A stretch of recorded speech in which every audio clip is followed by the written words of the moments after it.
1 வீக்குக்கு முன்னாடி எதார்த்தமாக கோல்டுன்னு சொல்லிட்டு பசங்களை கூட்டிகிட்டு ஹாஸ்பிட்டல் போயிருந்தோம். அப்போ விஸ்வாவை டாக்டர் பார்த்துட்டு ரொம்ப வெயிட் கம்மியாக இருக்கான், நீங்கள் வந்து அவனுக்கு வெயிட் ஜாஸ்தி பண்ணுங்கன்னு சொன்னாங்க. ஸோ அதனால் அன்னையிலேருந்து ரொம்ப சத்தான உணவுகள் வந்து விஸ்வா கொடுப்பேன். ஸோ டெய்லி ஒரு முட்டை கன்ஃபார்மாக ஏதாவது ஒரு ஃபார்மில் கொடுத்துருவேன். இன்றைக்கி வந்து முட்டை போண்டா பண்ணி கொடுத்துருக்கேன், சாப்பிட்டுட்டு இருக்காங்க.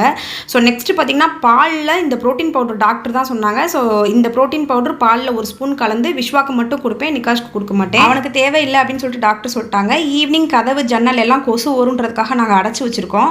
அடைச்சி வச்சிருக்கனால கசன்னு இருக்குன்னு சொல்லிட்டு டேபிள் ஃபேனை போட்டு வச்சுட்டு விஸ்வா படிச்சுட்டு இருக்கான். ஸோ அவனை பற்றி பிரச்சனை கிடையாது, விஸ்வா அவனாக தனியாக படிச்சுக்குவான், எந்த பிரச்சனையும் இல்லை. ஸோ நல்லா படிக்கிற பையன் தான்.